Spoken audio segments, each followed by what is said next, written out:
নবী সাল্লাল্লাহু আলাইহি ওয়াসাল্লাম বলেছেন, তোমরা কি জানো সবচেয়ে বড় মিসকিন কে? মিসকিন বোঝেন? ফকির মিসকিন বোঝেন?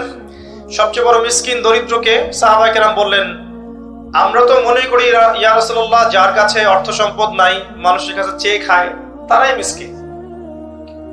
নবী সাল্লাল্লাহু আলাইহি ওয়াসাল্লাম বললেন, না, সবচেয়ে বড় মিসকিন সেই ব্যক্তি যে কিয়ামতের দিনে নামাজ, রোজা, হজ, যাকাত অনেক নেকি নিয়ে উঠবে, পাহাড় সমান নেকি নিয়ে উঠবে, কিন্তু বহু পাওনাদার তার সামনে দাঁড়িয়ে থাকবে। সে কারো গীবত করেছে, কারো টাকা আত্মসাৎ করেছে, কারো সম্পদ লুট করে খেয়েছে, কাউকে গালি দিয়েছে, কাউকে অপবাদ দিয়েছে ইত্যাদি। অর্থাৎ মানুষের সাথে জড়িত হক ছিল, মানুষের সাথে জড়িত পাপ ছিল, যেগুলো মানুষের হক, হাক্কুল ইবাদ। এমন অনেক মানুষ তার সামনে